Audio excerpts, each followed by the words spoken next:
Ian Garry threw out the news on August 10th that out was his tricky southpaw opponent, Geoff Neal, and all of a sudden, who picked up the phone? It's the Haitian Sensation, the UFC's all-time decision wins leader, Neil Magny. And if you think, hey, didn't I just watch Neil Magny fight not that long ago? Yeah, 56 days ago. Neil Magny picked up a split decision win against his opposite identical fighting partner, both at 6'3" welterweight, Philly Fresh Philip Rowe. And I think the really interesting thing about a fight like this is not just as Ian Machado Garry kind of continued to evolve and improve in the UFC. We knew him to have a great judo pedigree and a great boxing pedigree. The former Cage Warriors welterweight champ. He got that win over Jack Grant, comes into the UFC, withstands some adversity against the likes of Darian Weeks and Jordan Williams, but Machado Garry in some compromising positions against Song Kanan, only to rally back and finish him. And for Garry's last time out, he finishes D-Rod, Daniel Rodrigues. But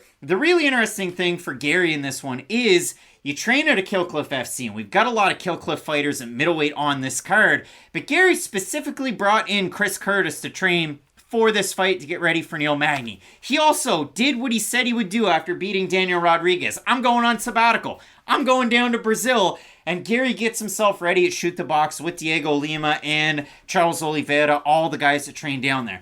But Garry, in the last couple of days since this fight was announced, what's he done?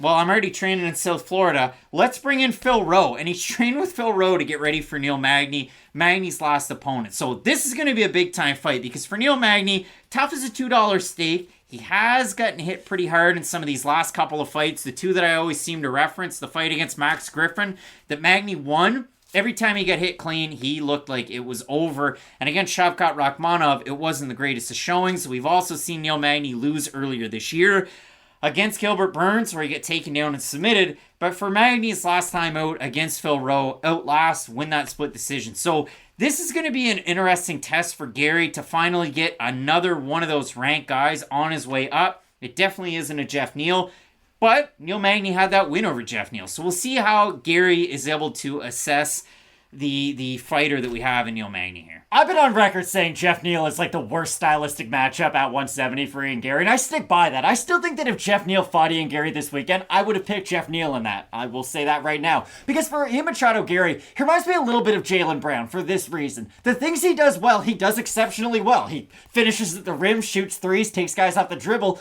but you have seen some of those weaknesses on his way up the division, and you just wonder that the left hand, he can't dribble at all. He's good at mid-range. But for Ian Machado Garry, the durability has been there. He has been able to eat shots, but he's been getting hit by those shots, and that has been the really concerning factor. And against a guy like Geoff Neal, who doesn't waste a lot of movement on his strikes, who doesn't have all that extra fat, he throws straight shots with tons of power, I really do think that's going to be the Achilles heel of a guy like Machado Garry. But Neil Magny is a completely different kind of test. Neil Magny is like a 7.5 out of 10 in every single area of MMA. He's good striking forward, he can strike moving backwards, even though that's normally where you see him in compromising positions. He is a good offensive wrestler, has great cardio, but we have seen guys who, when they're able, or when they are specialists and they're able to get the fight to their specialty, he can struggle in all of those areas as well. Think about it. Santiago Ponzinibbio, able to back him up, use the leg kicks to really diminish his movement, hurt him with big power shots. And then on the flip side, RDA was able to take him down and get a head and arm choke. So we have seen Neil Magny have success in pretty much every area of MMA, but we have also seen that at this stage of his career, because he has fought pretty much everybody in the welterweight division, that anybody can have success at their given trait against Neil Magny. So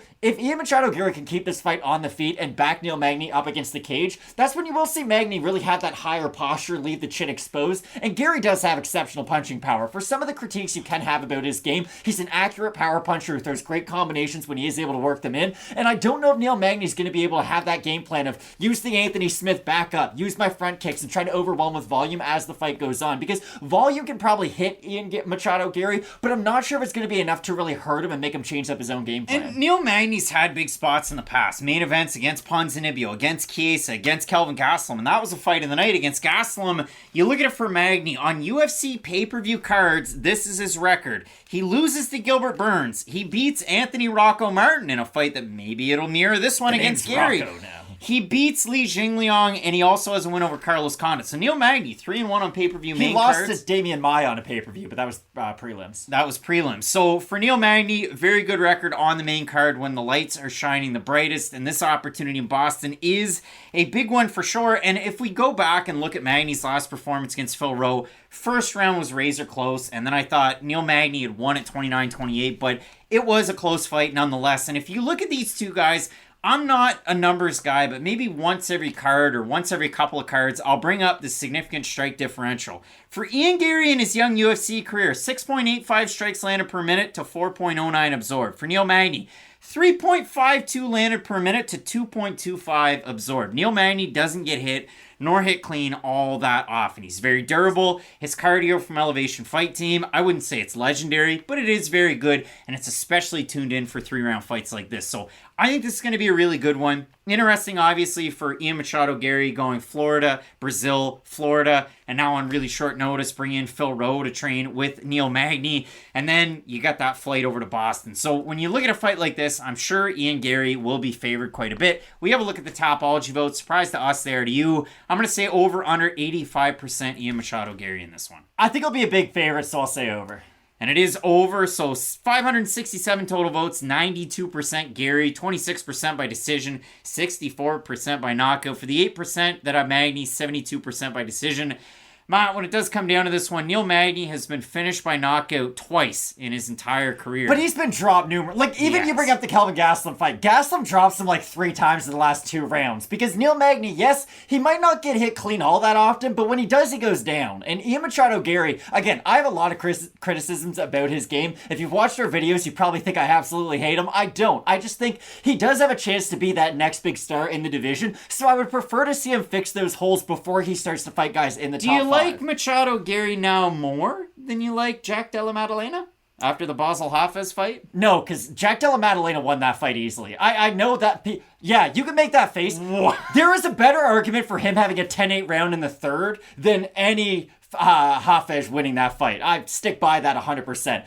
Ian Garry, I think that would be a great fight, and hopefully they are kind of building towards that. But I think Ian Garry's just a tough stylistic matchup for a guy like Neil Magny. Unless Magny's able to go out there and get a high volume of takedowns, which could happen. We have seen him use the wrestling in the past. I just don't know if Magny's going to be able to get enough respect on the feet to then open up that part of his game. We'll see if Magny versus Martin or Magny versus Lawler, we end up with a fight like that against Ian Machado Garry. I do give the edge to Garry in this one. I liken Gary's game a little bit to like Lorenz Larkin, though. And again, if you guys haven't watched UFC for a long time, you probably don't even know who he is. He's in Bellator now. But Larkin marched Neil Magny down, used the leg kicks to get closer to him. And once he was in that boxing range, he was able to land great elbows and power punches. And I do think Garry can follow a very similar game plan. Both of us going with Ireland's Ian Machado Garry. Hopefully after he wins, he's not like another Irish superstar that had to feed Anthony Joshua beer.